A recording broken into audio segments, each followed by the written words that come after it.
Buen día, vamos a comenzar la primera charla que titulamos Lacan versus Marx, pero vamos a tener que ir mucho más atrás de Lacan para poder ordenar la cuestión. Lo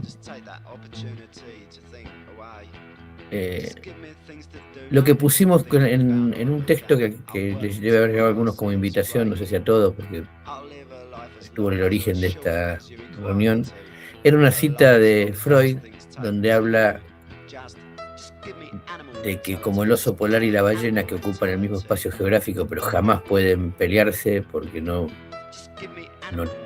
viven en el mismo ámbito, Freud separaba la miseria neurótica del infortunio ordinario. Y nosotros tomamos esta idea de que hay una distinción entre miseria neurótica e infortunio ordinario, y por lo tanto que las dos disciplinas que estamos intentando poner en territorios separados, pero que la teoría convocante, la posibilidad de unirlas, no se ocupan del mismo problema.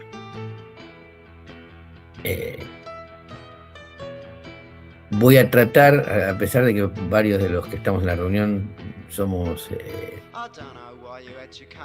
psicólogos, tratar de no utilizar ejemplos de nuestra práctica y ser lo más amplio posible en los ejemplos. Aunque son oso polar y ballena, y por algo el ejemplo de Freud podía haber usado el mono tití y el oso polar, que tampoco se pueden pelear. Creo que así como infortunio y miseria están cerca, psicoanálisis y marxismo están cerca. Yo quiero decir 4 cosas en las que están cerca y ya habría algunos temas polémicos ahí.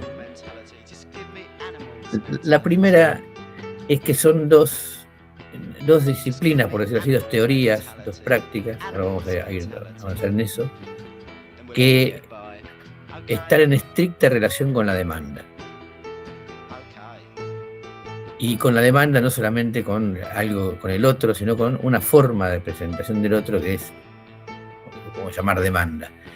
Algo, ahí para circunscribir la palabra demanda, quiero decir, algo que en su formulación es estrictamente formal, esconde y deja ver o traslada otra cosa que es lo que realmente en juego. O sea, la demanda, ahí esto lo tomo más del psicoanálisis que del marxismo, pero ahora vamos a ver por qué es muy importante como marxistas. La demanda es eso que me pide algo que no es exactamente a lo que hay que contestar.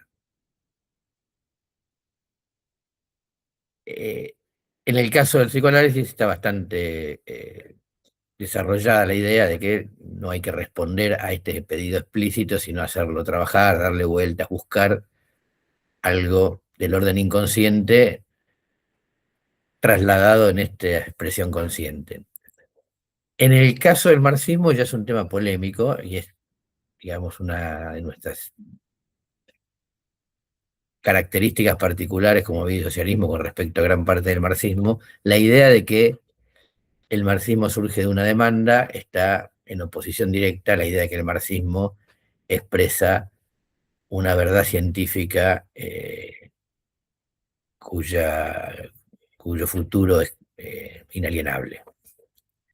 Justamente demanda implica que alguien debería pedir, que alguien debería actuar, que no está escrito en la historia con independencia de los sujetos, sino que no habría historia sin los sujetos.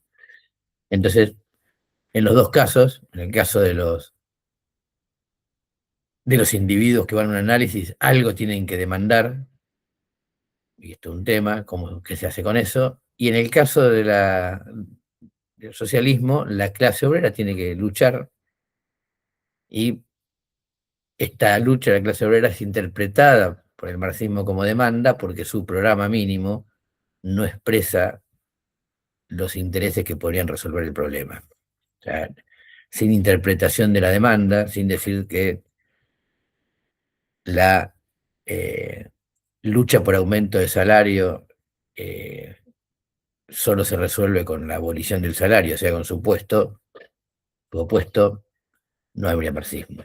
Inmediatamente las dos corrientes surgidas en la segunda mitad del siglo XIX son tributarias de la modernidad. Como si hay demanda, tiene que haber un sujeto libre. O sea, no son corrientes que podrían haber surgido en el feudalismo ni en el imperio incaico. Eh, Requieren de la idea de un sujeto libre que vende libremente su fuerza de trabajo y por lo tanto dispone de una conciencia capaz de demandar o de conciencia capaz de organizarse. Entonces las dos también tienen algunas características comunes.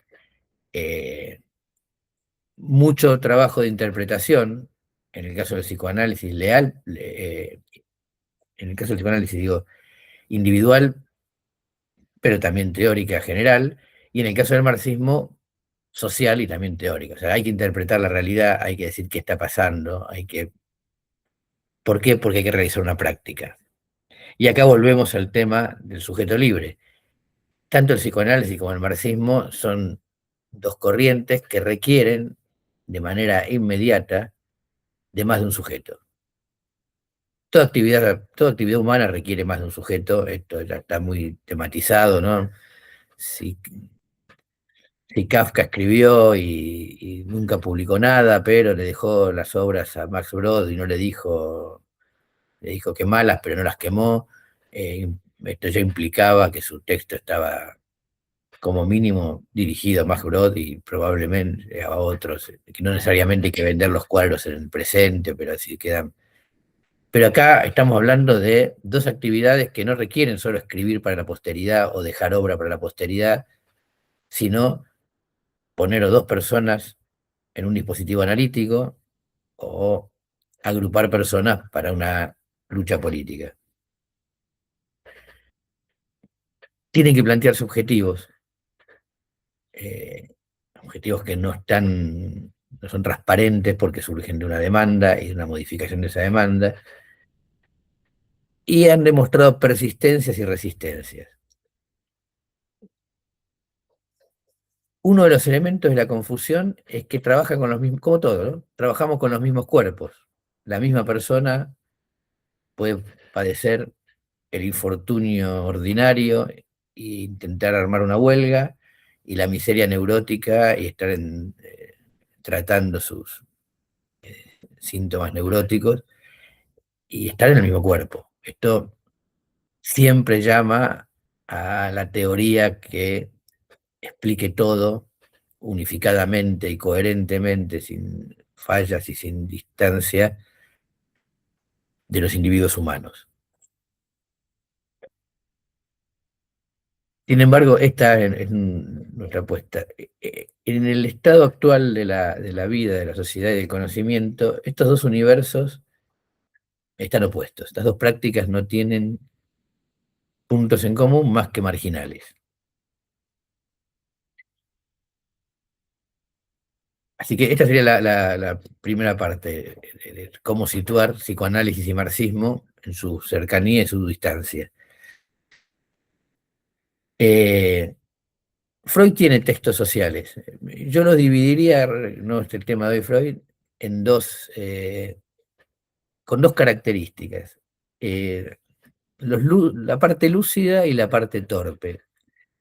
La parte lúcida de Freud es donde renuncia a pronunciarse y escribe como alguien eh, ajeno e interesado, donde dice que no sabe en qué terminará la Revolución Rusa, que le parece un experimento interesante, que no sabe de economía, pero le supone que el malestar en la cultura no se va a poder resolver por medios económicos. Eh, Hay una serie de textos en los que es cauto, y otros en los que es torpe, en los que la respuesta que da a una pregunta lleva la pregunta a su terreno. Por ejemplo, a la pregunta, la famosa carta, ¿por qué la guerra? Que está referida a por qué va a estallar una guerra particular, ¿no? La guerra mundial. Freud responde con la agresividad humana. Es una respuesta torpe porque no están preguntando por qué existió o existe en la historia humana un evento que se llama guerra. eh, o, sea, o visto así, la pregunta no tiene gran profundidad, sino la gran pregunta es por qué iba a haber esa guerra en la cumbre de la civilización occidental. Una pregunta con gran carga de contradicciones. La respuesta de Freud: somos seres con una agresividad eh, irresoluble, no dice gran cosa.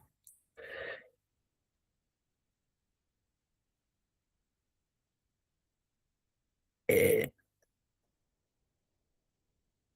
entonces, a medida que estos son textos de un Freud que está construyendo el psicoanálisis e incluso que lo va completando o complementando con elementos que van surgiendo de la práctica. El que a mí me interesa acá señalar es la aparición en Freud de, vamos a llamarlo con el título de un libro que es el que más lo transparenta, el más allá del principio de placer, la pulsión de muerte o, para traerlo al tema que nos interesa, el malestar en la cultura. La idea de que no todo el malestar se va a poder resolver en un tratamiento analítico, pero que Freud traslada a que no todo el malestar se puede resolver en una sociedad. Eh, por qué me interesa este aspecto del desarrollo freudiano particularmente, ¿no? Porque justamente vamos a encontrar ahora con el esfuerzo teóricamente sostenido a lo largo del tiempo y contradictorio con esta afirmación de Freud y que sostiene prácticamente la idea de que existe el psicoanálisis, de una teoría que resuelva todo.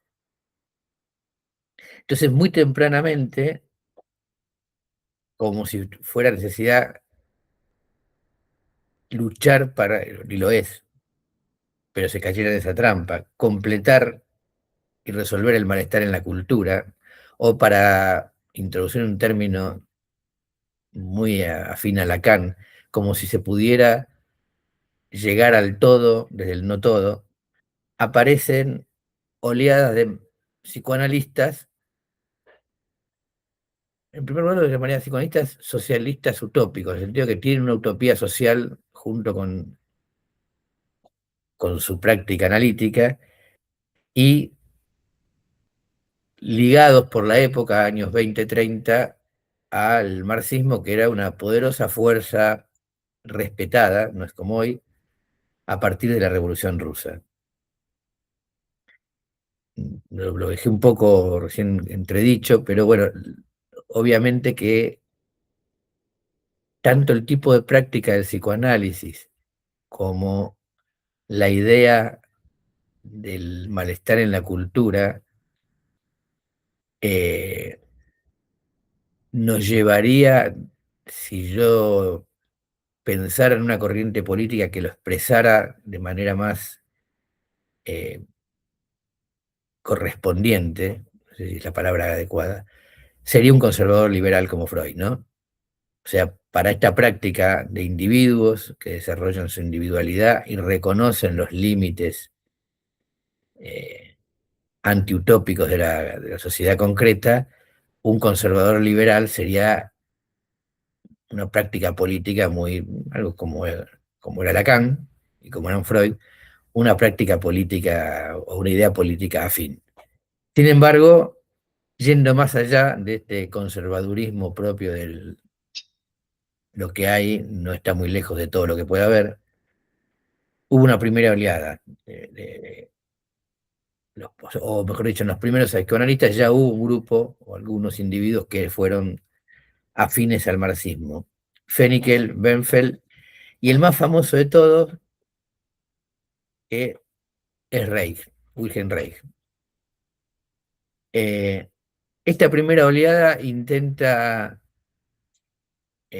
cerrar las brechas del malestar social, primero militando activamente en partidos marxistas. Es una gran diferencia con las corrientes posteriores.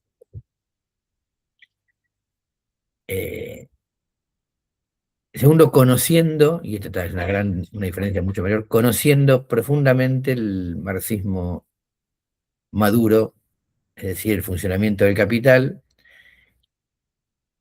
y apuntando a dos ejes. La educación, donde su idea de completud se expresa más detalladamente, ¿no? La educación iba a poder resolver la miseria, no solo el infortunio material. Y el otro punto muy propio de la Europa del momento y del resurgir de la moral victoriana en la década del 30, la represión sexual. Eh, Hoy hay que reconocer que la idea de que el capitalismo necesita la represión sexual, en el momento en que me puedo poner una teta en la frente, decir que mi sexualidad, que soy coprofílico y me gusta acostarme también con ovejas y todo esto no solamente genera un encogimiento de hombros, sino además un derecho a ser reconocido, ha perdido vigencia, pero en el marco de la Alemania del año 30, la idea de que el fascismo se asentaba en la represión sexual, que no es lo mismo que decir que era una de sus herramientas posibles en ciertas capas sociales, se extendió mucho.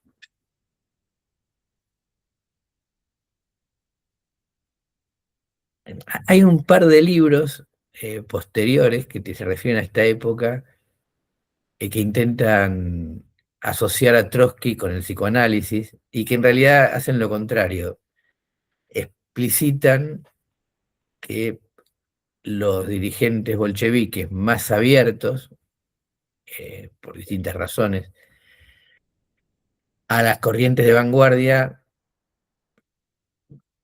apenas tenían un conocimiento vago de de esta disciplina. O sea que en este sentido, fuerza de ser honestos, tenemos que decir que Freud sabía poco de marxismo y Trotsky poco de psicoanálisis. Pero para situar el momento, el psicoanalista que nombré, Bernfeld, escribe en 1926, quiero leerles un pequeño párrafo porque sitúa bien las preguntas del momento. Dice, el interrogante podría ser de importancia decisiva. ¿Qué importancia tiene el psicoanálisis para el proletariado? Es decir, ¿en qué medida y cómo puede ayudarlo en su lucha de clases? Una respuesta a ese interrogante ya plantearía el problema de la aplicación práctica del psicoanálisis a la acción política de las masas. De inmediato, esto no lo dice Bernfeld, sino el comentarista, aclara que tal interrogante podría ser prematuro mientras no exista una base teórica general respecto al vínculo entre ambas posturas. Pero en ese momento solo le interesaba analizar otra pregunta, y vuelvo a Bernfeld. ¿Es compatible el psicoanálisis en cuanto ciencia con el socialismo en cuanto ciencia, es decir, el marxismo? ¿O existe entre ambos una contradicción excluyente? Es la única cita que pensaba leer hoy, pero la quería traer porque los socialistas, psicoanalistas, o los psicoanalistas socialistas, son el grupo de personas que activaban en ambos campos y se hacían esta pregunta. Había algunas respuestas categóricas como la de Reich, sí, porque puede activar sobre la moral sexual y sobre la economía sexual, y otras como Berfer decía, ambas disciplinas están demasiado en pañales para que aseguremos que hay o no una posibilidad de acuerdo y colaboración.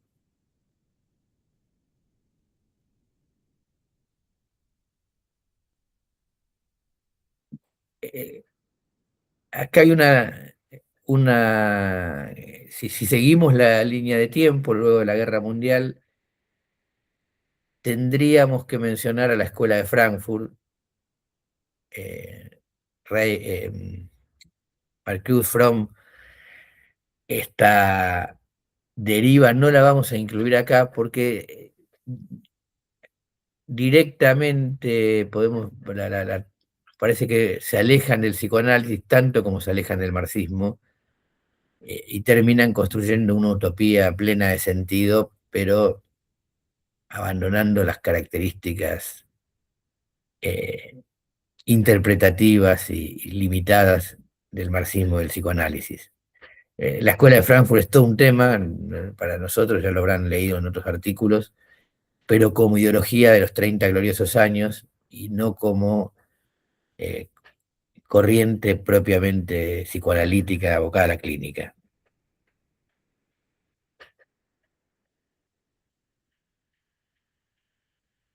Bien, eh, ya en los 70 tenemos otra versión que vamos a incluir en la persona de Rosichner, León Rosichner, el padre del asesor intelectual de Macri,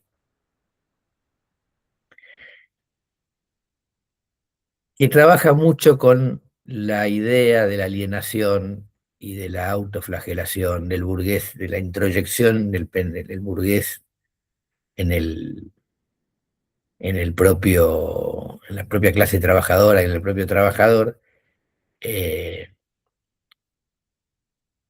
idea que nosotros no compartimos por las dos cosas que conlleva. Una es la idea de completud, esta alienación podría desalienarse, y segundo es la idea de que el obrero no elige su vida, sino que se ve arrastrado a la vida burguesa.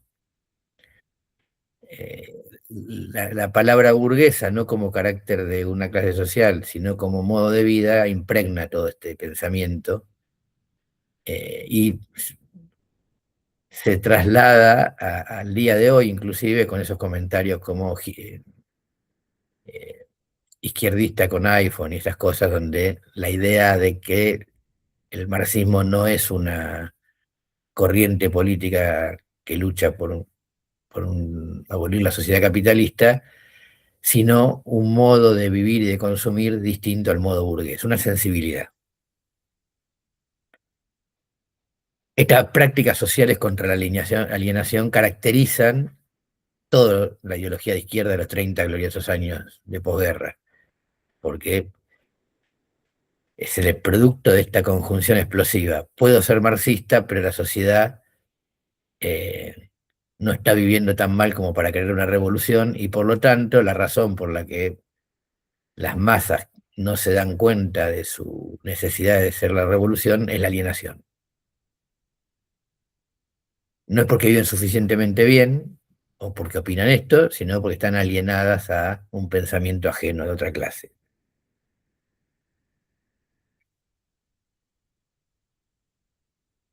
Bien, y ya aplastada implosionado el estado de bienestar, aplastada la izquierda por la represión y luego por la deshonra de la caída del muro de Berlín, en el periodo que va de los 90 para acá, aparecen otras corrientes eh, que tratan de mixturar marxismo y psicoanálisis, generalmente recurriendo a Lacan y eh, alejándose muchísimo más del marxismo.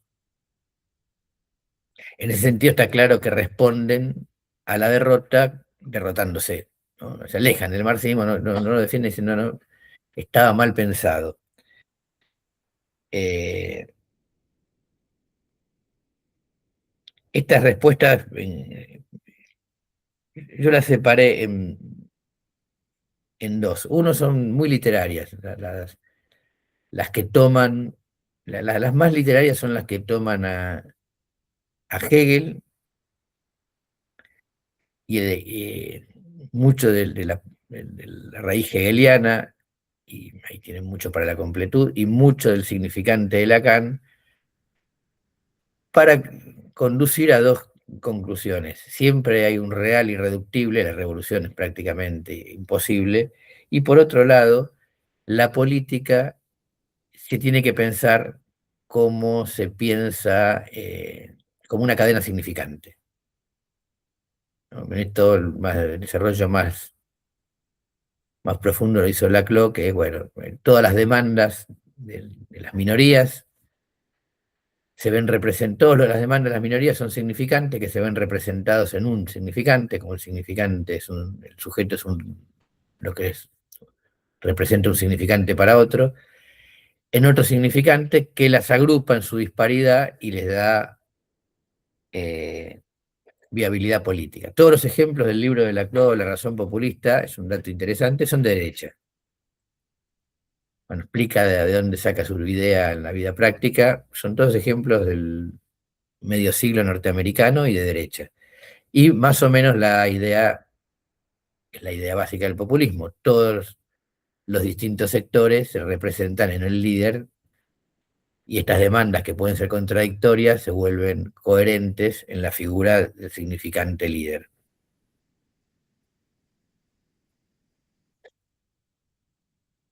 Y después hay dos corrientes más afines. Una es la de más afines en su búsqueda. Una es la de Jorge Aleman, la que llama la izquierda lacaniana,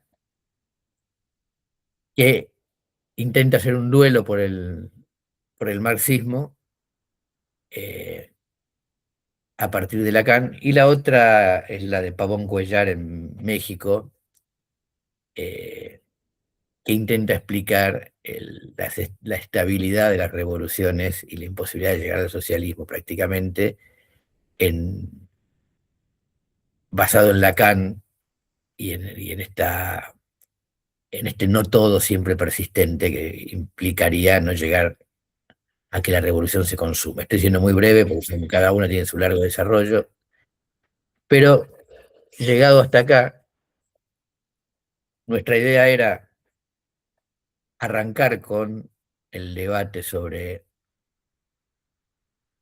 Lacan, no sé si hoy es el día que lo podemos hacer, con el pequeño párrafo, pequeño digo, porque es corto y porque no está desarrollado ni en los escritos, ni en los reportajes, ni en otros seminarios de manera eh, más o menos coherente, de que plusvalía y plus de gozar son isomorfos, que tienen la misma forma, eh, que implica para los lectores de Lacan un abandono de un método, ¿no? Porque para poder entender a Lacan hay que leerlo, pero, eh, hay que leerlo diacrónicamente e ir tratando de entender qué es lo que está buscando al ir precisando y remoldeando los términos. Entonces uno eh, puede percibir que la búsqueda de un sujeto eh, capaz de tener agencia, pero a la vez de no ser en sí mismo y por lo tanto estar abierto a la libertad por su falta de ser, comienza con un sujeto muy distinto de este en el estadio del espejo. Puedo leer este desarrollo si lo leo diacrónicamente. Ahora, con el tema del plus de gozar, eh, emparentado con la plusvalía, solo mencionado en el año 68, poco después del Mayo francés, y no desarrollado ni precisado, no vemos más que un comentario del cual se intenta construir una teoría. El problema estaría en eso, porque, ¿por qué no? si es válido, pero nuestra idea es que plusvalía y plus de gozar no solamente no son ni homólogos, ni isomorfos, ni parecidos, sino que son exactamente lo opuesto. Bien, 7:39 sería la hora de que me calle y hagamos los comentarios.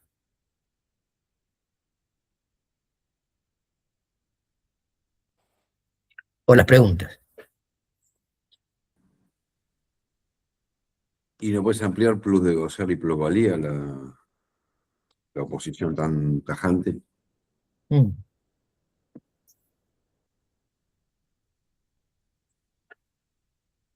Sí, si nadie quiere hacer una otra pregunta.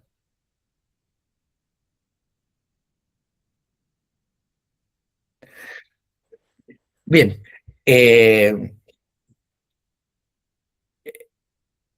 El plus de gozar es una. Bueno, pues todos son. Cada sujeto en su construcción subjetiva, en su llegada a la existencia, no se relaciona con un instinto acabado y terminado, o sea, hay algo que su organismo está diseñado para obtener, y ese algo es determinado para ese animal determinado, sino que correlativamente un sujeto que no tiene ser, el objeto de su satisfacción no tiene existencia. En ese sentido, eh, ese objeto aparece en la misma medida en que ha perdido el goce y se recupera en un objeto que varía constantemente porque no es ninguno. A esa recuperación y pérdida, no sé si se logra entender la idea, no hay algo que encaja perfecto, hay algo que construyo, por decirlo así, para esa satisfacción y a la vez nunca es satisfactorio. A esta idea de pérdida y satisfacción, de diferencia con el ajuste, a ese plus, Lacan lo llama plus de gozar, que es heredero de la idea freudiana de que no hay un objeto, una forma de satisfacción propia, característica para todos los seres humanos, y que singularmente esto se construye con objetos pulsionales y por lo tanto no con objetos concretos, con algo que eh, su existencia no está en el propio objeto, sino que está en el lugar que le hace ocupar el sujeto. Lo que nos interesa a nosotros más que el debate sobre el psicoanálisis es que este objeto y este goce son el resultado de 20 años de Lacan eh, y de ya a esta altura 70 años del psicoanálisis, de lograr un trabajo para la demanda subjetiva singular.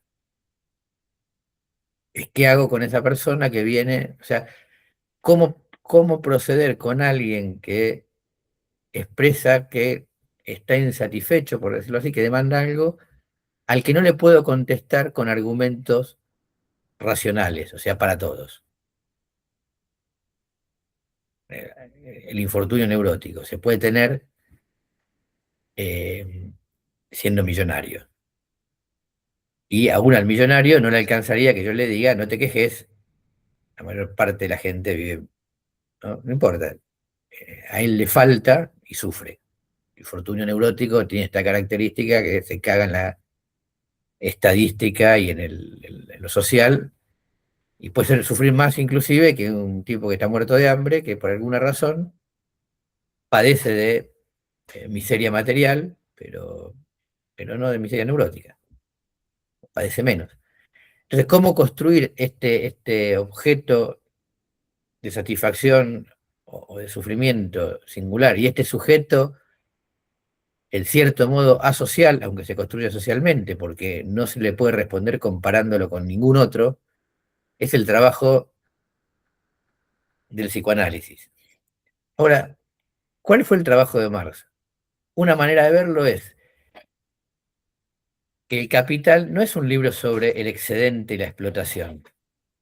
El Capital es un libro sobre esta nueva modalidad de excedente y explotación en que se promedian todos los excedentes y se llaman plusvalía.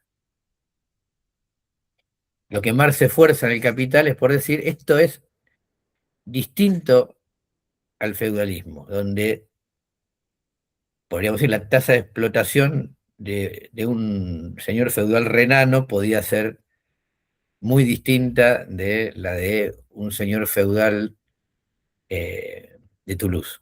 ¿Por qué?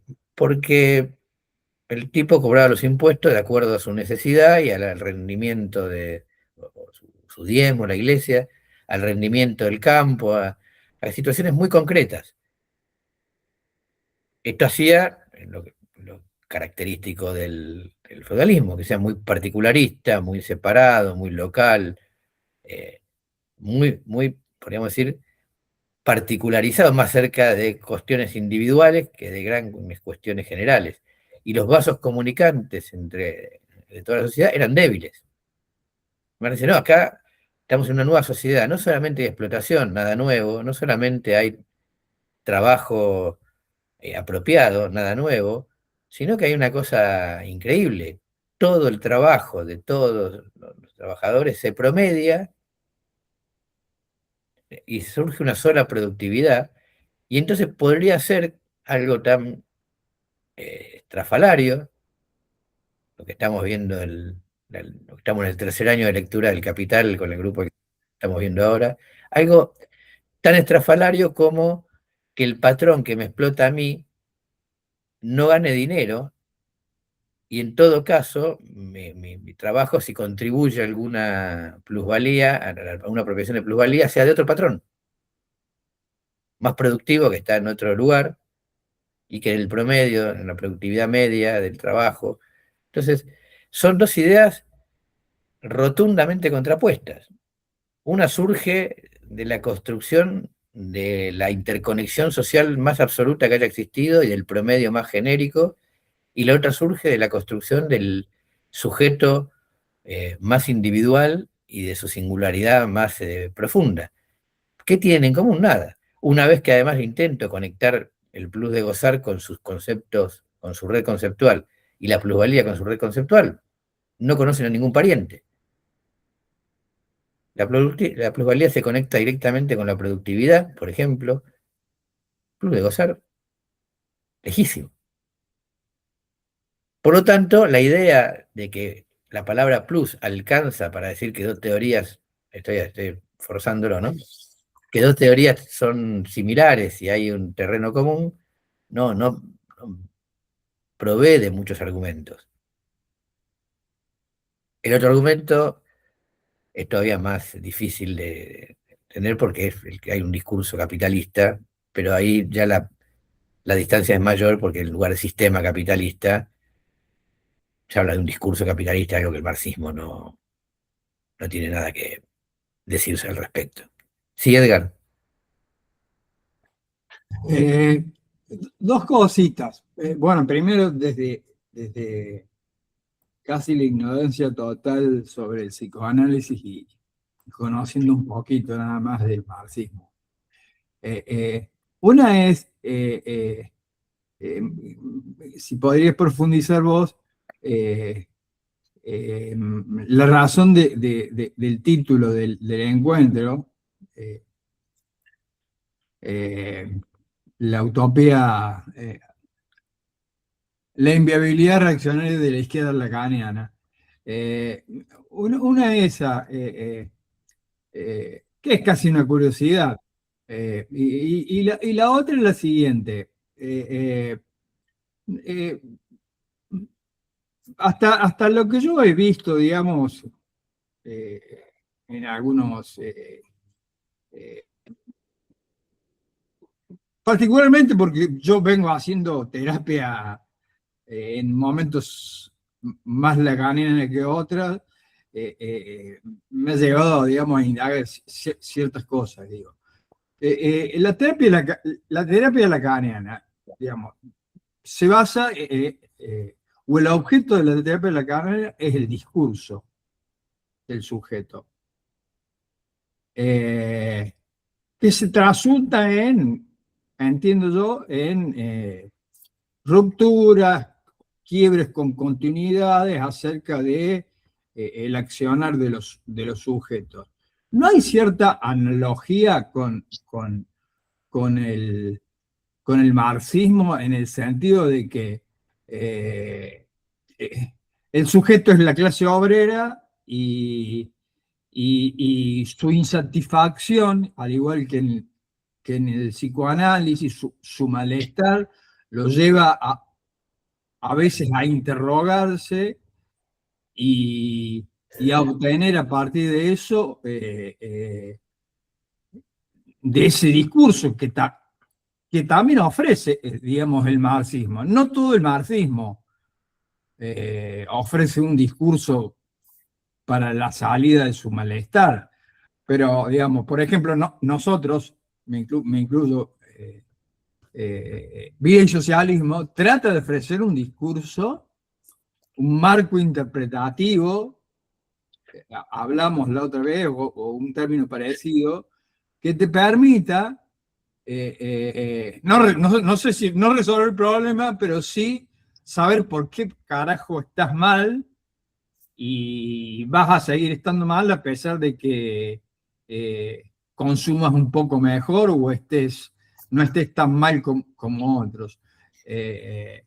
Y el objetivo termina siendo la revolución, una ruptura, que tampoco nunca es una ruptura total, que tiene ciertas continuidades. Es muy desacertada mi analogía. No, ahora te respondo, Edgar, pero Tatiana. Justamente, bueno, Edgar vos mencionaste el tema del discurso capitalista, ¿no? Y si no me equivoco, Lacan habla de 4 discursos, ¿no? Si podés, como amplificar un poco el tema, porque a mí me parece, me incluyo en lo que dijo Edgar, que soy, no tengo muchos conocimientos, pero ese tema me parece que sí, que es una incompatibilidad cuando menciona los 4 discursos con el marxismo. No sé cómo lo plantearía. Para mí es un punto de realmente donde hay una oposición entre el marxismo y lo que plantean Lacan y los lacanianos. Bueno, eso te quería preguntar.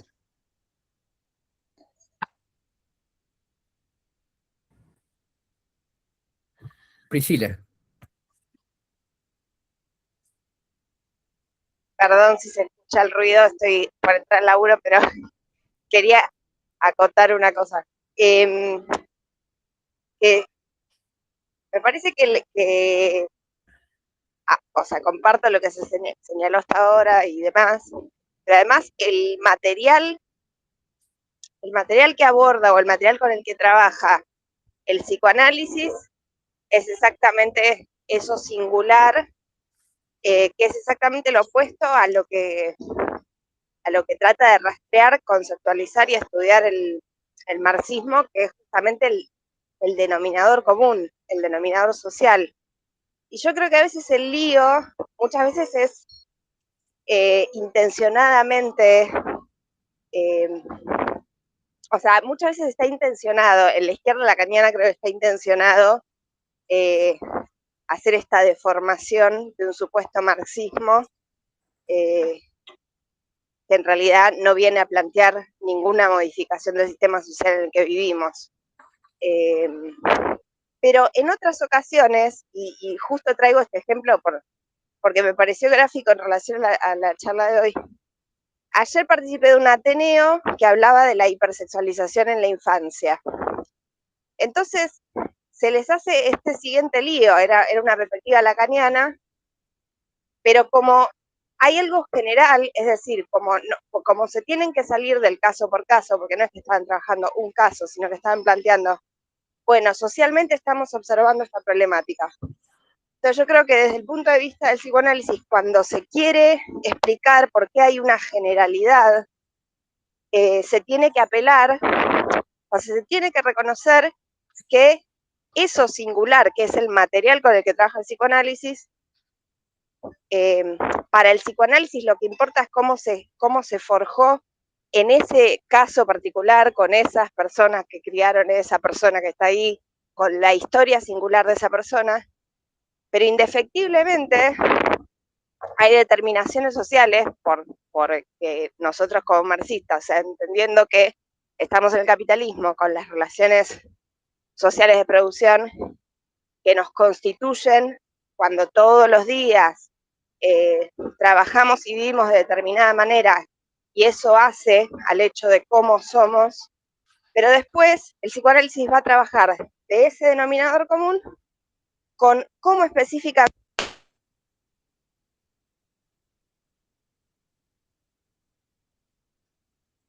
Se fue. Siempre decimos que la represión en la sanidad privada es terrible, pero me parece que hemos presenciado algo ya zarpado, ¿no? Ahí volvió. No, lo que quería decir es que ayer me di cuenta que se les hace lío porque si se trabaja el caso particular, vos abordás esta cuestión de lo singular, de qué le pasó a este tipo en particular, y trabajo con la singularidad, pero como quieren explicar lo que se va generalizando, entonces ahí empiezan a mandar fruta y tienen que explicarlo y toman lo que es consecuencia como causa. Entonces, eso es el ejemplo que observé ayer en el Ateneo es cómo podemos explicar la hipersexualización, cómo explicamos que las adolescentes consideren que está bien vender sus fotos en bolas y todo esto en OnlyFans, pero en ningún momento estaba interpelada las relaciones que se producen por el sistema capitalista, por el modo de producción en el que vivimos, que tienen una participación fundamental en el hecho de que cada vez más hoy en día uno diga, bueno, vendo lo que sea, hasta una parte de mí, hasta mi cuerpo, lo que sea. Entonces, cuando se quiere explicar una problemática social con sin las leyes de funcionamiento del sistema social, creo que es donde se arman estos quilombos. Voy por partes. Primero de lo más banal a lo que me parece más complejo. La inviabilidad reaccionaria de la izquierda lacaniana, Edgar, es uno de los muchos títulos ridículos que ponemos a ver si logramos que alguien que no nos conozca se sume a hacer esta pregunta que vos hiciste. ¿Qué carajo quiere decir ese título? Porque nosotros lo que queremos es ampliar nuestro diálogo y bueno, no es que venimos muy exitosos con nuestros títulos elusivos, pero bueno, alguna vez aprenderemos a hacer títulos mejores. Pero era esto, no tenía más que lo que dice. La izquierda lacaniana nos parece algo inviable en el sentido marxista, reaccionario.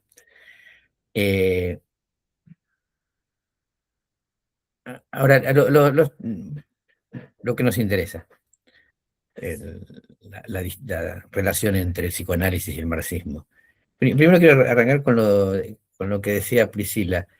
La distinción más fenoménica, más visible de la diferencia es la discordancia de tiempos.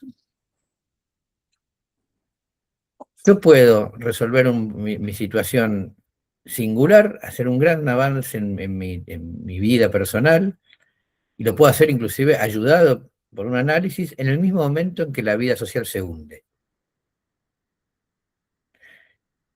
O viceversa. Porque estamos resolviendo dos temas distintos, esta es la verdad. Ahora, cuando la vida social se hunde, no se hunde para algunos, se hunde para muchos. Algunos de los que se están hundiendo a la vez están en un buen momento subjetivo. Porque no es necesario que las dos cosas vayan juntas porque son de diferente estofa, claramente. Pero no es que la vida social se hunde como sucede obviamente, el infortunio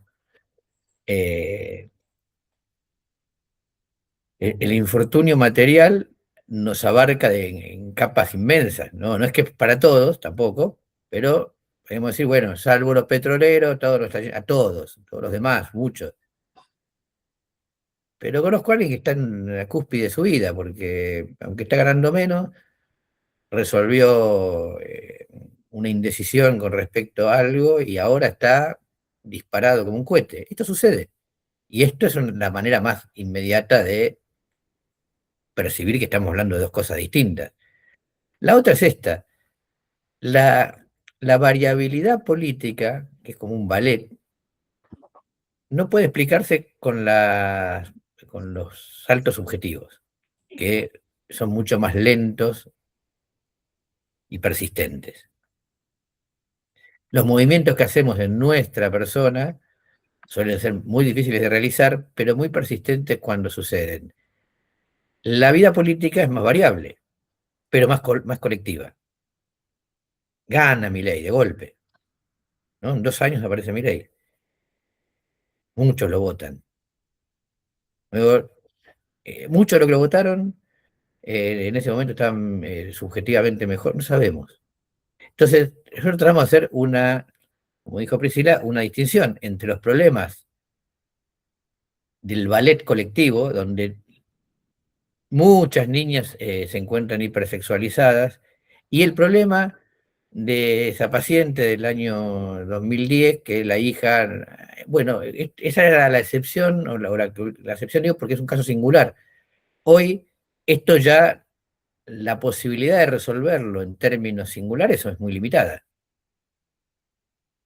porque hay una fuerza social que empuja hacia allá, que ningún tratamiento individual va a poder, ni grupal, va a poder contrarrestar. Entonces, este punto es las determinaciones sociales, es lo que preguntaba Berfen, las determinaciones sociales, ¿podremos ayudar a esto? No, podemos ayudar a los individuos que están ahí, pero como tales, como individuos. Ahora, como dije al comienzo, hay, Edgar, una serie de cuestiones que son similares, porque son dos grandes corrientes que intentan resolver problemas humanos desde la profundidad. O sea, podemos decir que las dos son revolucionarias, también les cabe la palabra a las dos. A diferencia, diría Freud, de la sugestión, el psicoanálisis pretende revolucionar la subjetividad, ¿no? Freud decía, bueno, hay un método ilusorio, que es la sugestión, como que te creas que las cosas no están peor, entonces ya está, o un método que intenta ir un poco más a la raíz del asunto, que es resolver la cuestión de fondo, no el síntoma, no la apariencia, sino avanzar en la cuestión de fondo. En ese sentido, son dos corrientes prácticas y teóricas revolucionarias. Las dos son modernas, por lo tanto las dos consideran un sujeto, alguien que puede tener agencia, pero cuando uno dice sujeto clase obrera, está hablando de una cosa que no se parece a sujeto persona, y mucho menos a sujeto con falta en ser. Yo soy esto, no sé qué soy, busco... Sujeto clase obrera, en su sola formulación ya está ocultando un problema distinto del problema que oculta el sujeto individuo. Si el sujeto individuo oculta que aunque parezca sólido, no es, y tiene que estar viendo cómo ser, el sujeto de clase obrera oculta que aunque sea el sujeto, tiene instancias internas cuya relación es el gran problema de la política. O sea, alguien hace algo antes que otro. Eso se llama vanguardia. ¿Cuántos? ¿En qué momento? ¿Cómo nos relacionamos con ellos? ¿Dónde están? Estas preguntas que en la política nos hacemos todo el tiempo, el psicoanalista no se les hace. El sujeto, en todo caso, si hay alguno, aparecerá en las palabras de este tipo que está enfrente. En cambio, nosotros tenemos que decir dónde está. En los precarizados, en los desocupados, en Buenos Aires, en Jujuy. Hay muchos, hay pocos, son los activistas sindicales, son los que marchan en los barrios. ¿Hasta dónde llega? Son preguntas muy distintas, aunque hay este tono común de todo lo que tiene que ver con la modernidad. Agencia, sujeto, revolución, ¿no? Todas estas cosas O sea, algo que surge en el siglo XIX viene con estas marcas, ¿no? Como las marcas geológicas que te dicen esto es del Pleistoceno. Bueno, si es algo que nació en el siglo XIX, libertad del sujeto, el problema colectivo, una serie de cosas que la que dije al comienzo, pero que se aplican a objetos y con prácticas distintas. Y antes de dar la palabra a Claudio, lo de Diana. El discurso, que retomo un poco lo de Edgar, el discurso que usa el marxismo es el discurso como factible representante de la realidad. El discurso al que apela el psicoanálisis es un discurso que es un fallido representante de la realidad. Entonces ahí ya tenemos un problema. Nosotros cuando hablamos en marxismo de pobreza, estamos tratando de precisar pobreza. Para nosotros la pobreza existe. No es un producto de la cadena significante, sino que existe y la palabra pobreza intenta cernirla y discutimos, por ejemplo, con Astarita, la pobreza, o con Caracoche, la pobreza incalculada, decimos, hay otra pobreza, pero no decimos nos parece que hay algo que el discurso produce, sino la gente más bruta. ¿No? Se puede medir, las oraciones del New York Times pasaron de 30 palabras a 12, es una muestra de pobreza intelectual, de empobrecimiento intelectual. Cuando un analista escucha algo, justamente por eso jamás consulta a los parientes, ni tiene que andar verificando, todo lo que dice vale. Todo lo dicho vale, y vale por lo que significa dentro de lo dicho. Por lo que significa esta producción entre significantes. Entonces ya tenemos ahí una distancia de dos discursos distintos. Por eso los discursos para nosotros son el texto en que nos comunicamos los seres humanos, para tratar de ponernos de acuerdo, en desacuerdo, engañarnos con respecto a la realidad. Y para Lacan, el discurso es una estructura que produce la realidad.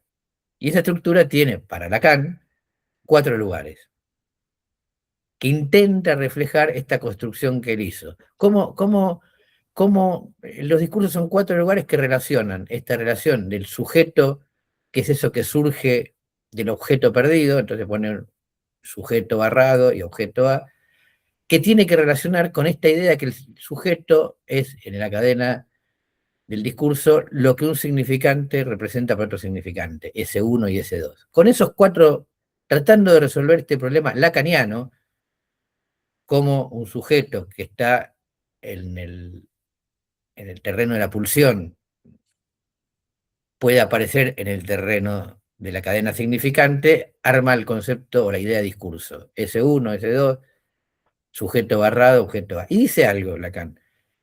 La estructura, cada discurso estructura una manera de situarse en el mundo. La histérica tiene una relación entre los 4, a cada uno de esos lugares le llama gente, verdad. Dice, cada una de estas posiciones subjetivas, yo las puedo explicar moviendo este discurso un cuarto de vuelta. Y aquí hay una cosa loca. Y un día, dice, además de los 4 discursos, hay un quinto que es el discurso capitalista, en donde no hago lo que vengo haciendo con todos los discursos, sino que los trastoco de otra manera. Y nada más.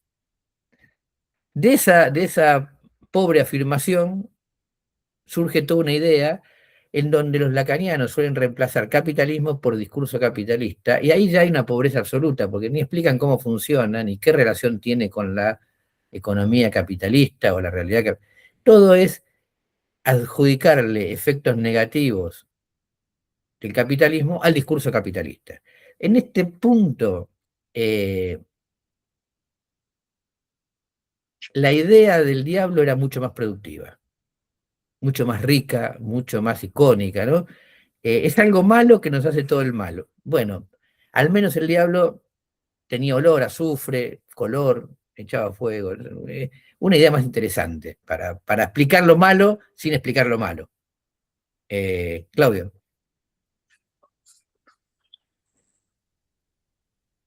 La verdad que me ayudó a entender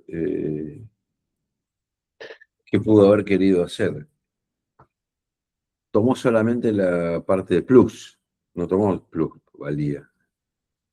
Lo tomó como excedente, como sinónimo de excedente, de algo que excede. O de Ex- desajuste. claro, de un excedente de necesidad de satisfacción que no se licuó, no fue satisfecha, estructural, que sería como la pulsión nunca deja de satisfacerse. Ujú. Eh,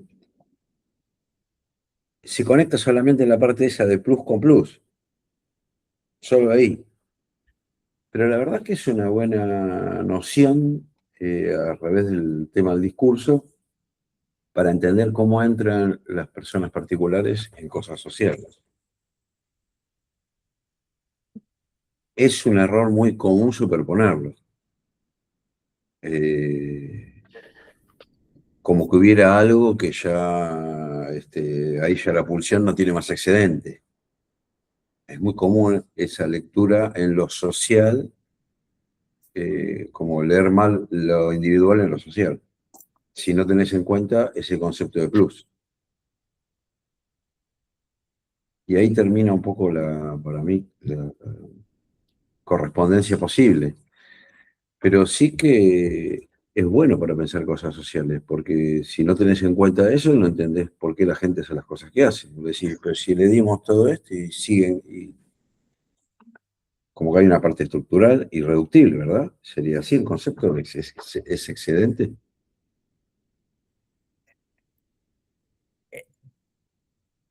Eh, es- ahí hay un problema. La idea de plus, en el caso del marxismo, está claro que siempre es un plus que equivale a más. O Sí, sea, la plusvalía no tiene sentido si yo la diferencia la transformo en menos, porque ahí quebré. Pago más salario que el valor que obtengo y por lo tanto el precio de venta no me permite realizar ni siquiera la inversión. Bien, tal cual. bien. En el caso del plus de goce, ese No plus, menos. ese plus no sé qué signo tiene. Y Porque, es como porque un menos, porque busca algo. sí, pero ese plus a veces es menos, es pérdida, también es plus. Para mí ese es el sentido del texto Can con Sade. Can con Sade, como lo pienso yo, ese texto un poco raro, es el imperativo categórico, el deber ser, que siempre es una privación, ¿no? Porque yo debo ser, en lugar de decir me quedo durmiendo, me levanto, porque privo de dormir. El deber ser también puede ser revestido de goce. Y entonces el plus de gozar es un plus que me quita. Y ahí ya es incomprensible asociarlo a la plusvalía. Porque la plusvalía es transparente en el sentido de interpretación, ¿no? Es oculta, fetichizada para el trabajador explotado, pero su sentido es simple. Alguien necesita producir más de lo que consume para reproducir su fuerza de trabajo para generar un excedente apropiable. El plus de goce, no, porque la palabra goce eh, es un trompo. Así que yo tanto puedo entender con el plus de goce el ir por más como siempre por más, que explicaría bastante la sociedad capitalista, como una tremenda vocación por ir por menos. Que me explica mucho de la vida humana, pero no de la sociedad. Y A ver, ¿qué quiero decir? también, Me explica mucho la vida humana. Para mí explica, por ejemplo, muy bien las guerras revolucionarias. porque Generalmente uno, ese goce, ese plus de goce iría a parar al deber ser revolucionario. sí, a la defensa de la patria, de la comunidad, yo puedo revestir eso al punto de entregar la vida. Entrego todo lo que tengo, mucho, mucho no me estoy afanando de la vida, me estoy entregando. Humanamente esto se puede explicar con el plus de goce, pero no tiene nada que ver con la plusvalía, que solo funciona cuando hay excedente promediado socialmente, apropiable, que se puede realizar en el mercado bajo condiciones de estabilidad y de negocios Pero no favorables. es una ganancia si yo a un deber ser le sumo una satisfacción. No es un excedente que gano algo. Gano satisfacción. Por supuesto, en términos retóricos yo puedo terminar siempre diciendo que es lo mismo, pero ¿para qué me sirve? O sea, ¿qué me sirve para explicar el capitalismo? Decir que siempre el ser humano lo mueve la búsqueda de algo, que al fin de cuentas es lo que termina diciendo. No, para eso no sirve y tampoco, para la plusvalía tampoco no te aclara nada, ¿no? Bien, para la plusvalía yo necesito tener la plusvalía, que no es la búsqueda de cualquier cosa, sino de valor, trabajo. El plus de goce, bueno, es el problema de una teoría social y una teoría singular. La plusvalía explica algo que vale para toda la sociedad, el valor trabajo, a niveles de trabajo socialmente necesario, o sea, promediado socialmente. El plus de goce explica la singularidad absoluta. No sabemos de de qué cosa reviste el goce. No, claro, tiene dos Entonces, aristas. entonces, la plusvalía me explica el hambre y el plus de goce la anorexia, pero no hay punto en común, aunque las dos cosas se Sí, parezcan en que no sí ingresa el alimento. podría ser un punto en común, ¿Eh? que un punto en común sería que las dos cosas son estructurales. Por ahí el único punto que conecta lo individual con lo social es, porque como supuestamente le pasa a todo el mundo, Sí, como es estructural del pero lenguaje, tendríamos que sumar ahí otras cosas como la ley de gravedad, que tampoco sé para qué aportarían, pero es estructural. Claro, eh, no, para entender cómo la gente entra en las cosas sociales o cómo impactan en lo particular las cosas generales. Para entender cómo funciona el ser humano, eso te ayuda a entender cómo funciona la sociedad.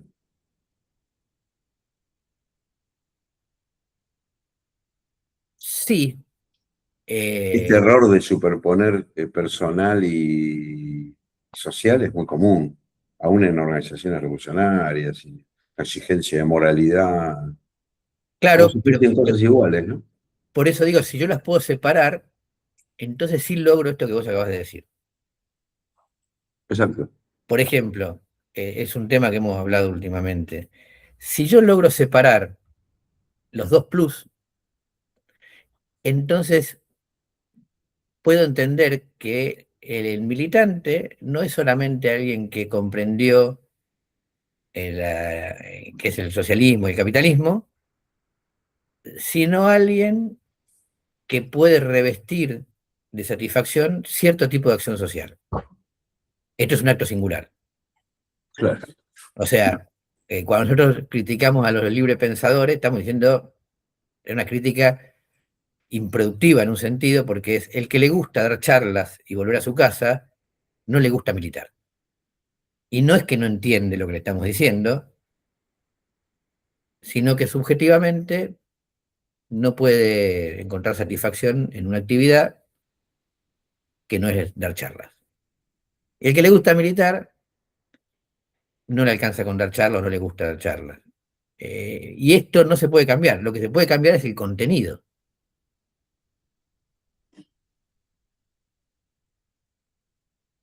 ¿Qué tipo de charla da el librepensador o qué tipo de organización construye el militante? El otro día, no lo dijimos en estos términos medio lacanianos, pero era lo que hablamos en la charla gremial. Charla gremial es con un cierto grupo de compañeros que le gusta mucho y es muy bueno haciendo una actividad que a no todos nos gusta.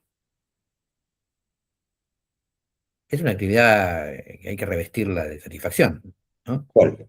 La actividad gremial. Ah, Ir a discutir guante, el mediodía de hora extra que no le pagaron al compañero del otro lado, ir a defender a todos los compañeros indistintamente de si se llevan bien o mal con vos, eh, poder soportar la lógica de la representación en contra de la lógica de la persona, cuando te hablan a vos, decir, no, no, yo no vengo acá como Claudio, vengo como delegado del sector, no sé qué, es una cosa que a no todos les gusta. Y al que nace de barrigón es al ñudo que lo fajen. O sea, cuando le decís a alguien que no le gusta esto, que sea delegado, bueno, puede proponerse. va a sufrir bastante y probablemente en la próxima elección elijan a otro, y no por la burocracia, sino porque se cuelga y no le gusta, y rompe las pelotas, y se enoja cuando le hacen reclamos boludos, ¿no? Lo digo porque es algo muy común para un socialista, que es me venís a pedir que pelee por los guantes de hule cuando estamos necesitando una revolución mundial, y vos querés unos guantes de mierda, tomá, saco plata de mi bolsillo y comprátelo. Bueno, es una actitud que podría ser propia de un militante que va por todo, y el gremialista tiene que ir por poquito, no cualquiera tiene esta actitud. Para eso sirve, pero sirve lo mismo para el marxismo, Claro, para lo ser- que sea, sí. sí, un jefe de personal también tiene que tener estos conceptos. No busca a la persona pobre que necesita el trabajo, sino el tipo que va a estar más o menos bien en ese trabajo. Igual parece una cosa medio básica para entender cómo funciona el capitalismo en los seres humanos también, ¿no? Ese plus de goce.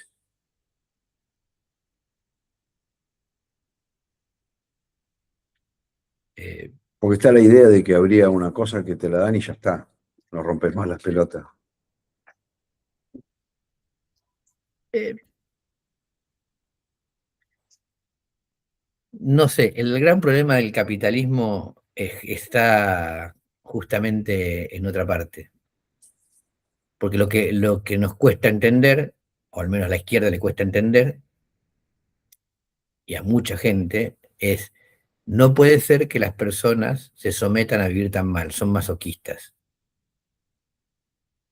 Y en realidad si nos respondiera la clase obrera, diría, no está tan mal, teniendo en cuenta que el precio para estar mejor puede ser carísimo.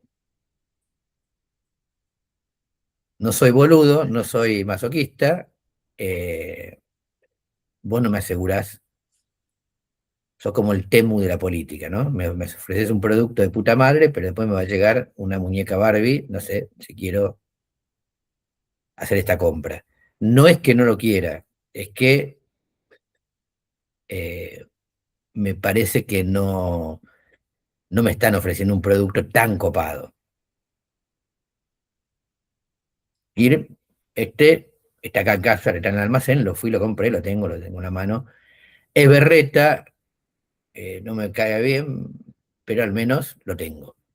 Entonces, para entender, sin recurrir al delirio de la alienación, la gente está queriendo algo que no quiere, la vida social, más que el plus de gozar, me sirve una idea biológica, que es que el organismo humano está diseñado para ser conservador. Nosotros no estamos en un mundo que va por más, nunca hemos vivido en un mundo que va por más, estamos más bien en un mundo que es muy adaptable a conservar lo que tiene, aunque sea poco y cada vez menos. Claro, eso te explica las cosas que no son contradictorias, que son el 90%, y lo otro te explica el 10% que es contradictorio, como pues que gocen estando en tal situación, o que es el Exactamente, 10% de las cosas. exactamente. Y por eso, para entender la vida social, en todo caso sus raíces subjetivas, el psicoanálisis me da una buena interpretación de la mitad. La otra mitad, la que se suele mencionar poco, es la base biológica inalienable que tenemos, que es Claro. yo no me quiero morir. La primera respuesta que dan todos los sujetos a la interpelación es yo no me quiero morir. No, yo voy por más. Y estas dos respuestas conviven, esta es nuestra riqueza subjetiva, pero entonces la homología termina muy pronto, son dos corrientes propias de un sujeto surgido en la modernidad, una para lo social y otra para lo singular. Cuando quiero actuar en lo social con la corriente singular, necesariamente termino en el liberalismo.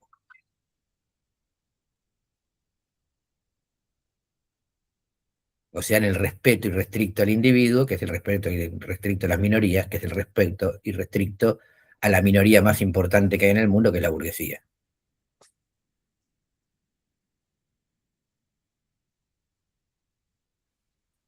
Me parece que Edgardo quiso decir algo, pero no tenía el micrófono apagado.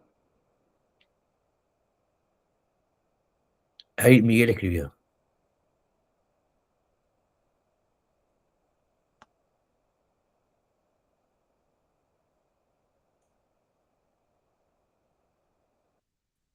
Edgardo, mirá que seguís muteado, ¿eh?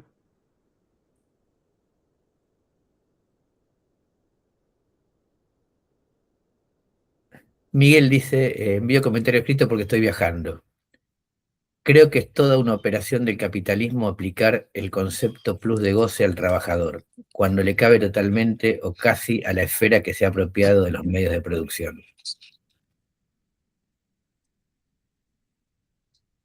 No, decía que al menos acá tenemos la ventaja de no pagar, porque en la terapia de la cadena, si no vas o si no hablas, pagas igual, digo. Eso es lo que quería decir. Bueno, sobre lo que escribió Miguel, ahí nosotros pensaríamos, hay una idea que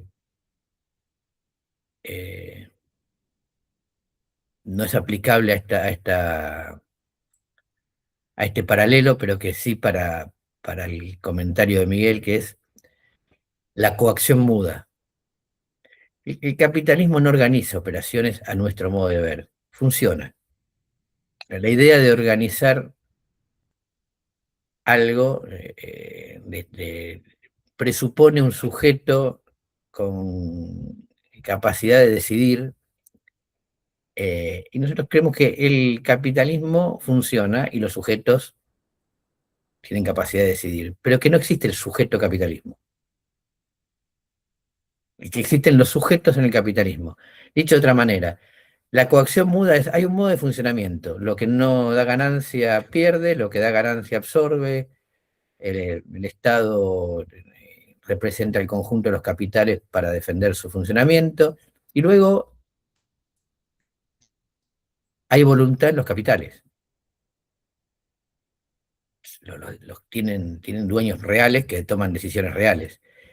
Eh, Muchas de las cosas que nosotros vemos organizadas voluntariamente por los gobiernos, por burgueses específicos, son planes.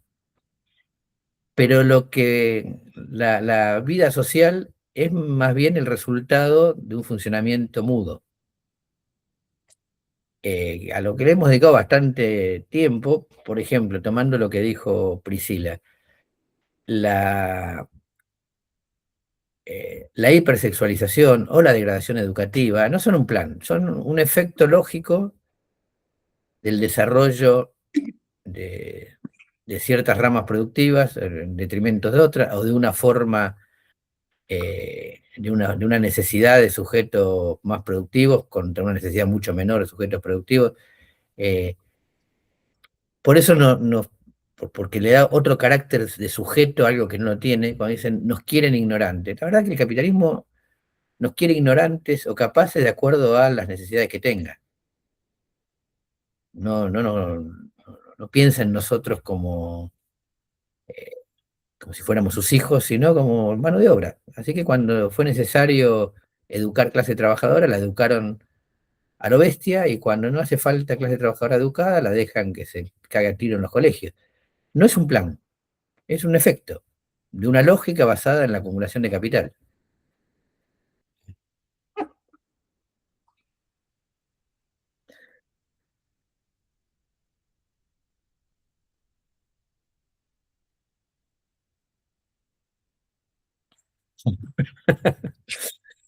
Miguel acuerda con la coacción muda, parece que como ex gremialista y ex lacaniano considera que tanto una como otra instancias han sido intentados ser agentes de esa coacción. Perfecto, bueno, ya estamos hablando de coacciones muy precisas. En ese sentido, sí. Eh, sí podemos decir que hay corrientes políticas que ejercen una acción deliberada.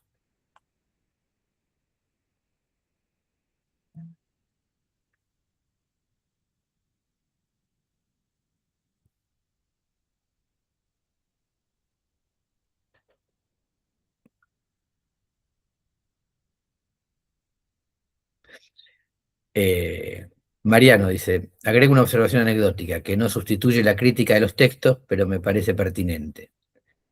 Marx escribió una obra para pensar y hacer política. Lacan inició un seminario con la alusión a Marx, una alusión jamás desarrollada ni siquiera en ese encuentro, justo después del Mayo francés, o sea, para llevar clientes a su kiosco. Sí, ese es un dato, el que señala Mariano es un dato no menor. ¿En qué momento uno se acuerda de Marx? Cuando están tirando cascotes en la calle, nunca está mal sacar tu librito de Marx y agitarlo.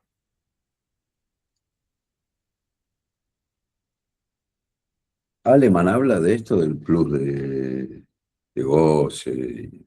Todo el tiempo. Pero Jorge Aleman se inclina más hacia Heidegger y la idea de que hay que hacer un duelo del marxismo, del que queda muy poco, que es esto, el plus de goce, de plusvalía, y de hecho de que hay que hacer una mixtura entre estos dos mundos que nosotros decimos que son de difícil asociación, en un invento que es soledad común. Soledad común, un montón de individuos con el mismo problema, sería. No, porque sería más que eso, sería como una construcción de comunidad, no sé, pero sin perder digamos, el rasgo de soledad que implica que todo sujeto, en cierto sentido, está solo. Eh, lo de Jorge Aleman es como morderse la cola, o sea, todo termina en el mismo punto de partida para decir hay que votar a Cristina. Una cosa, como decía Valdano cuando no lo llevaron al Mundial 86, tanto nadar para morir en la orilla, ¿no? O sea, tanta vuelta por Lacan y Heidegger para votar al peronismo. Que otros lo hacen lo mismo sin tanta piripipí.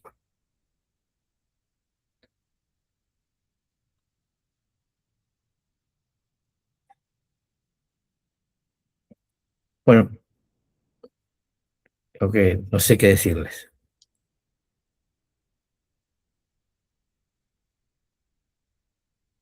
Sí, más interesante que Aleman para debatir es Zizek.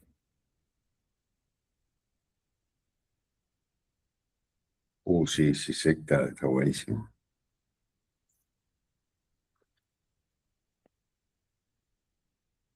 Que se mete bastante, ¿o no? Con la parte social y...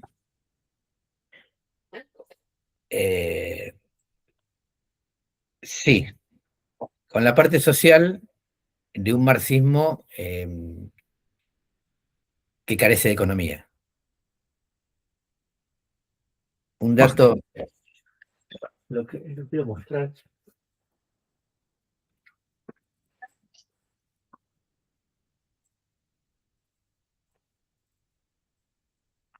Por ejemplo,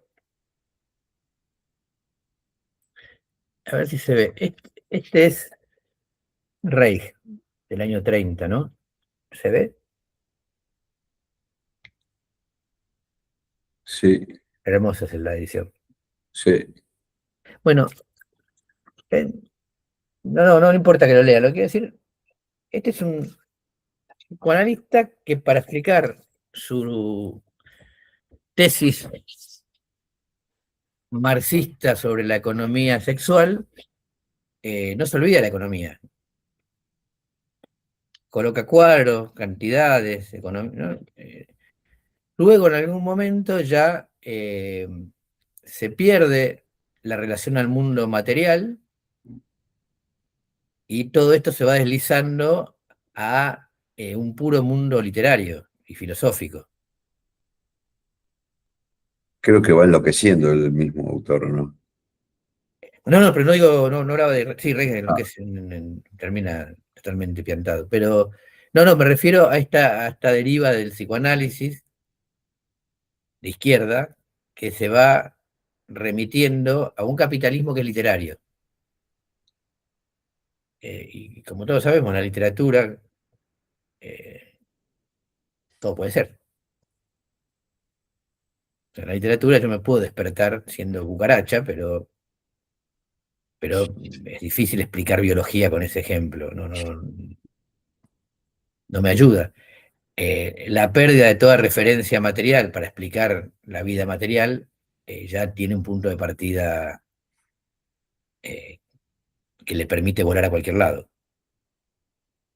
Reich hace cuentas, hace una correspondencia, represión sexual, fascismo, algo así, ¿no? Sí, no cuenta sobre represión sexual, fascismo, pero para explicar el fascismo y la situación en Alemania, explica la situación en Alemania. O sea, habla de cuánto obrero hay, de cómo está la economía, de qué pasó antes, qué pasó. Eh, yo puedo, esto no tiene que ver con el psicoanálisis, pero le aporta a esta discusión.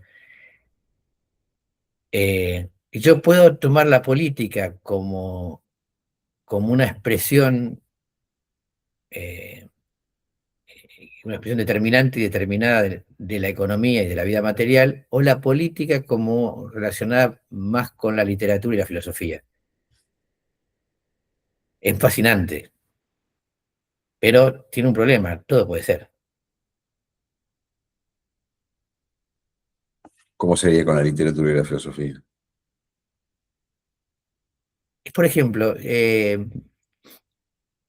yo puedo relacionar a Hitler con la locura, lo puedo relacionar con ciertas con Carl Schmitt, lo puedo relacionar con Maquiavelo, lo puedo relacionar con un montón de... Pero si no lo relaciono con la situación económica de Alemania de preguerra, de posguerra y previa a Hitler y la República de Weimar, entonces Hitler como figura literaria se engrandece y la situación de Alemania se ensombrece. En cambio, si yo analizo la situación, puedo pensar que Hitler podía ser una particular forma de respuesta, pero que alguna respuesta de ese tipo iba a terminar llegando. Claro. Que la República de Weimar, en la situación en la que había quedado Alemania y con las fuerzas sociales que estaban disputándose en Alemania y con el clima de preguerra civil que existía en Europa entre guerras, quien se impusiera sobre la República de Weimar iba a tener que tener una política drástica. O era la revolución o era Hitler. No podía... eh, eh, es una discusión que ahora es muy importante. Es si cualquier tipo de respuesta, si uno tiene ganas, le pone huevo, podría resolver una situación real, o si cada situación real, social, amerita algunas respuestas posibles. ¿Cómo podría cualquier respuesta? Por ejemplo, creer que podía ganar, voy a decir esta porque es justamente la que nosotros creímos que iba a pasar, y evidentemente estaba muy errado, creer que en las elecciones de 2023 podía ganar la Reta. No, no, la verdad que no, vuelvo a decir, estoy hablando con el diario del lunes, primero que creíamos que iba a ganar la Reta, porque imaginábamos que el país estaba menos hecho mierda y menos tenso, pero como venía la elección, un personaje intermedio que administre, que no sé qué, y que junte, no podía, no es que hizo mala campaña, no es que era pelado o tenía poco carisma, es que esa propuesta de cobijarlos a todos, ¿no? Parecía la de Massa, pero bueno, sin el peso de ser oficialista, esa propuesta era demasiado tibio para un país sobrecalentado. Así que terminaron enfrentándose dos propuestas, el peronismo más peronismo y el libertarianismo más libertario. Lo lógico de un país que está con el radiador hecho mierda. ¿Podía políticamente hacerse otra cosa? Nosotros creemos que no, porque eso significaría que la política hace lo que quiere.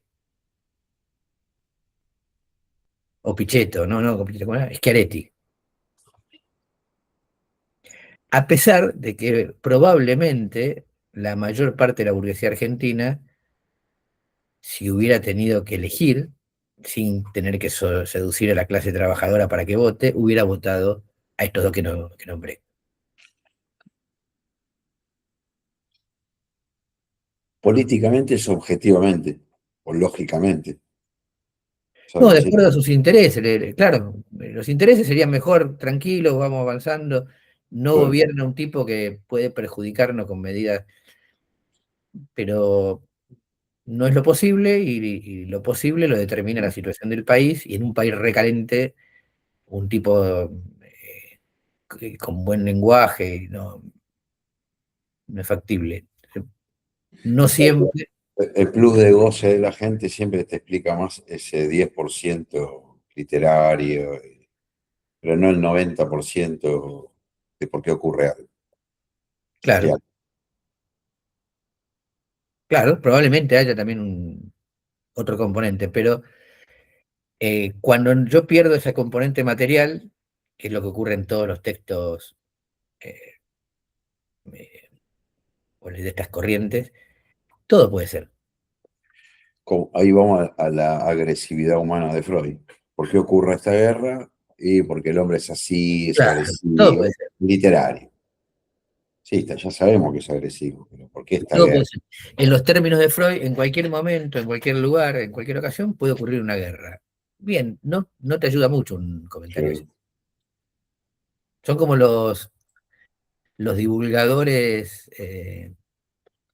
de salud, ¿no? A uno no le sirve mucho que le digan cosas generales. Tiene que ir al médico y le tienen que decir, Claro. para este cuerpo y estos problemas, ¿qué respuesta?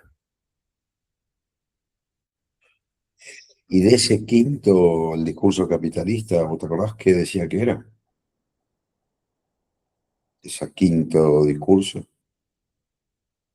No, ahora no. Igual fue una respuesta a Miller, si no me equivoco, que le hizo una pregunta si existía el discurso capitalista o no en medio de un seminario. No sé si lo tenía pensado Lacan. Ah,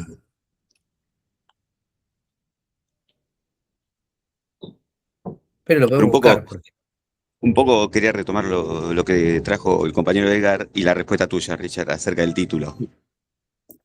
Porque un poco el psicoanálisis fue eso, por lo menos el lacanismo fue tirar títulos primero para capturar, como dijo Mariano, algún tipo de atención y después tratar de justificarlo. ¿No? Digo, ¿cómo encontrar a dos discursos? Uno que, vamos a ver si se pretende científico y otro que se jacta de no serlo. Es verdad. Otra vuelta más de distancia. Nos vemos en 2 semanas con el quinto discurso y CISEC. Buenísimo, un gusto. ¿Estás llegando al laburo bien? Haciendo a los que sí. muy bueno. Ahí, antes que cortemos,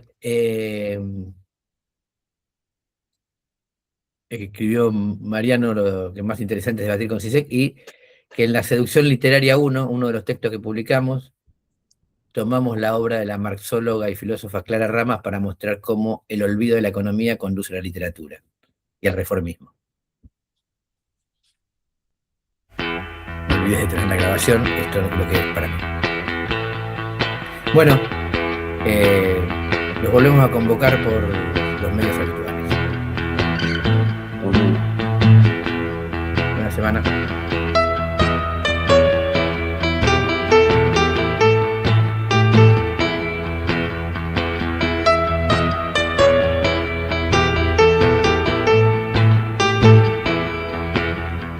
It's only been given time to think that creates boredom.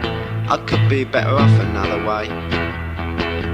Don't get that opportunity to think to me. It's not worthwhile, just take that opportunity to think away. Just give me things to do, nothing to think about or look at. I'll work until my muscles break. I'll live a life as long as or as short as you require me to. a life as long as those things take to do. Just give me animal mentality. Just give me animal mentality. Just give me animal mentality. Animal mentality. Just give me animal mentality. Just give me animals mentality. Just give me animal mentality. Just give me animals mentality. Then I'll get by. Okay.